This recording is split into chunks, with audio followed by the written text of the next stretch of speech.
Sadhguru, in line with the yoga question, I remember for last year we concentrated on children. So my question is, what types of yoga can children do, and what are the benefits, specific benefits, and how to inspire them? How to? Inspire the kids, the children, to do yoga.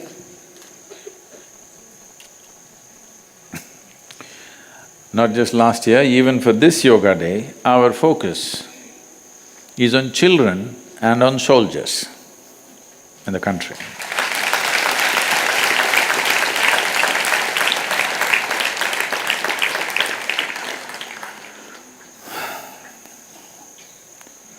I don't know in the last 1 year how many soldiers in the country have died, I don't have statistics. But in the year 2015, over 18,000 children did not die, they committed suicide. And over 7,000 of them were below 13 years of age. There is no greater disaster in a society. When our children start committing suicide, we are doing something fundamentally wrong, something very fundamentally wrong. I don't know if there are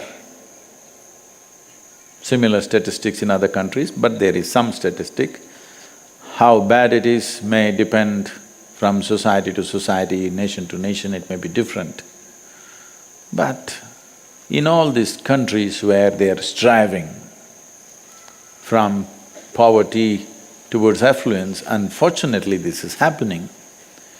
In India, one of the main reasons why it's happening is because in India passing mark is 98. So, we focused on children last year, and I think we touched a little over 35,000 schools across the country, teaching them a simple, hey, wait, the problem is much bigger.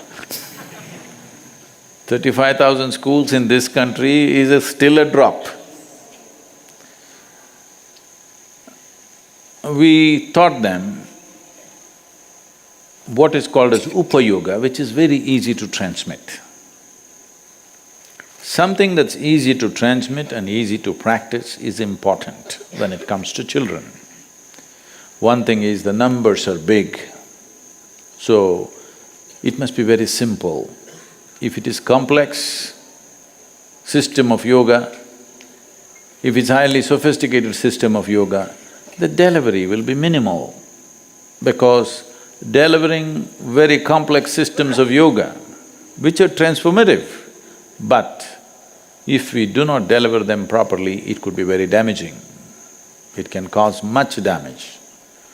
So, the simplest form of yoga, which is called as upa-yoga,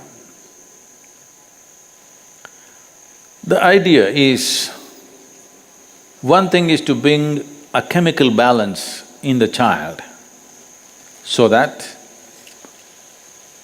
see, essentially suicides are happening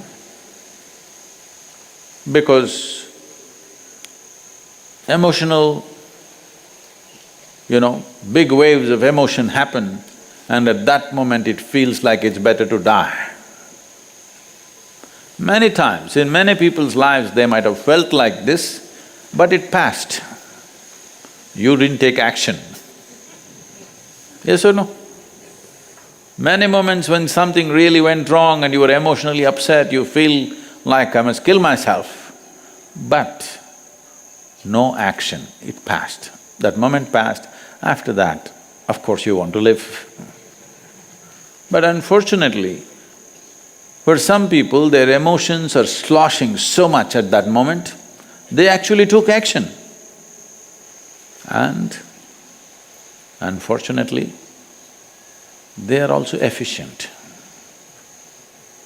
Nobody knows the statistics of attempted suicides. In India, nobody will tell anybody, I attempted suicide because only recently this law was unpeeled, otherwise, or rather repealed. Otherwise, in India, it's a crime. To attempted suicide means you can get 7 years in prison. I'm saying someone attempted suicide means he needs compassion, not punishment. He needs tenderness and care, not punishment. But attempted suicide had 7 years imprisonment, only now, a few months ago, it was taken off. So with children, this is not a joke. This is an unfortunate reality, very unfortunate reality. That little children who must be bubbling with life, think of taking away their own life is unimaginable, isn't it? So, the most important thing that needs to happen is we need to reform, recreate our education system. But that is not one day's job. That needs dedicated people. By bringing in a new system, it's not going to work. The people who conduct the system must have love for what they're doing. Teaching or handling of children cannot and should not be done in a professional way.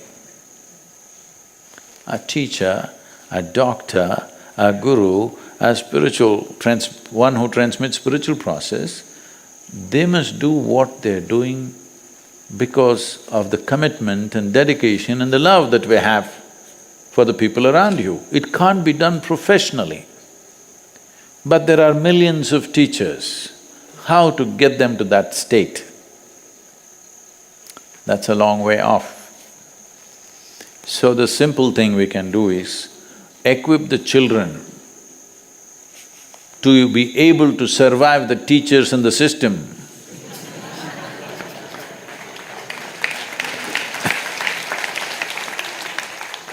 That they have sufficient balance, they can handle the madness of our so-called education systems. Because it's quite inhuman. It's not inhuman because it's difficult. It's inhuman because of the way it's conducted. I think it's too bloody easy, it must be made much more difficult. Children must learn to stretch themselves beyond their limits, but it's the way it is done. Who is doing it is the question. When someone is joyful, you can stretch them as much as you want and they are fine. When you don't know how to keep them joyful, if you stretch them, they will break. Yes or no? So, one thing is to bring yoga so that children are equipped to handle this. What type of yoga? A simple form, as simple as possible, so that it's easily transmitted without distortion and they're able to practice in a very simple way. And if they deviate 10–20%, there is absolutely no harm. Because if you teach highly sophisticated yoga, above all, their skeletal system is growing up without knowing what is what. I see all kinds of asanas are being taught in the schools to the children. When your skeletal system is still growing up, if you do certain type of asanas, your skeletal system can get twisted out. So till you become 14 years of age, there are certain aspects of yoga that you should not do because that is designed for adults. There are certain types of yoga that girl children should not do because of the nature of their biology. But without any of these things, common prescriptions are being done to everybody. So this is very carefully calibrated system of yoga, which helps in the development of the child physiologically and psychologically. Above all, it is focused towards bringing a certain level of emotional balance. This will not just avoid a disaster of suicide, Believe me, for most human beings, whatever intelligence they have, whatever competence they have, whatever capabilities they have, only a small percentage of that finds expression because they are not emotionally totally balanced. They always fear. Unhappiness, misery, disappointment, depression may take them over, so they will only go at that pace because there is no balance. From anything to anything, from the simplest thing to the greatest things we do. Even if you have to ride a bicycle, if you have no balance, you go like this, you can't look here, can't look here. But if you have balance, you can leave your hands, look at everybody, do the mischief. Everything you can do because you have balance, isn't it? Same goes with life. If you have balance, at a time you can do many things. Otherwise, if you don't have balance, you're doing one thing, you can't do another thing. So this is a most fundamental thing that needs to happen at an early age to everybody, that you bring them to a certain sense of psychological balance, an emotional balance, that they won't slosh. You create a chemistry of balance. If this happens, they will get to explore their intelligence, their competence and their genius in many different ways. If this one thing doesn't happen, you will see, even if there is enormous capability, it goes unexplored for the fear of suffering. This is true with 85% of humanity, that they do not explore the full depth and dimension of their competence simply because they are not emotionally balanced. And this is equally important for the soldiers. They must be emotionally balanced. So this year we are focusing on children and soldiers. To inspire the children, the teachers must be practicing yoga, and the effect, the positive effect of the yoga must show. If they look at the teacher and think, this is one thing I don't want to be,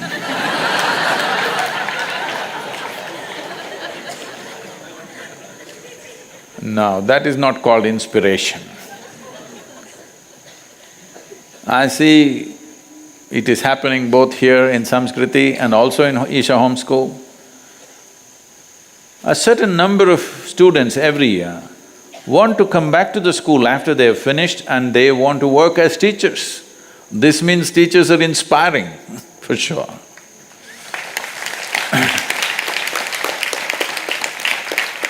If you look at your teacher, it must be like this, oh, I want to be like him or her. If this doesn't happen, nobody is going to do what the teacher does. Once the examination is over, we don't even want to remember we were in the damn school. For most people, this is the experience. They never ever go back. They spent almost 12 years, a significant time in their life, 12 years in the school. Most people never ever visit that school because they escaped.